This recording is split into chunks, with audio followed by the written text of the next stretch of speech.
आज कोल्हापुरात छत्रपती शिवाजी महाराज चौकात विश्व हिंदू परिषद आणि सकल हिंदू संघटनांच्या वतीनं उग्र निदर्शनं करण्यात आली।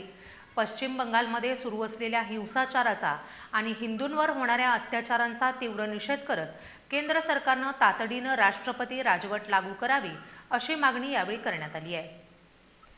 आज शनिवारी कोल्हापूरच्या छत्रपती शिवाजी महाराज चौकात विश्व हिंदू परिषद आणि विविध हिंदू संघटनांच्या वतीनं तीव्र आंदोलन करण्यात आलं।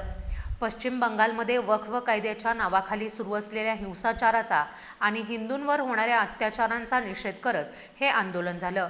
हिंदूंची घरं, दुकानं, महिलांवर अत्याचार, लहान मुलांना निर्दयीपणे मारणं अशा प्रकारची भीषण स्थिती बंगालमध्ये निर्माण झाली असून मुख्यमंत्री ममता बॅनर्जी यांचं या जिहादी हिंसक गटांना पूर्ण समर्थन असल्याचा आरोप आंदोलकांनी केलाय।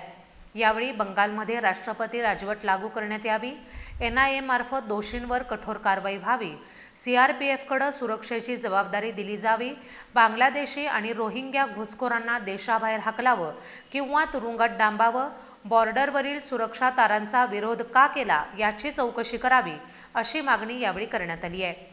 या आंदोलनात विश्व हिंदू परिषदेचे जिल्हामंत्री अनिल दिंडे, सहमंत्री सतीश मांगले तसंच हिंदू जनजागृती समिती, भाजप, शिवसेना, हिंदू महासभा आणि इतर संघटनांचे अनेक पदाधिकारी आणि कार्यकर्ते मोठ्या संख्येने सहभागी झाले होते।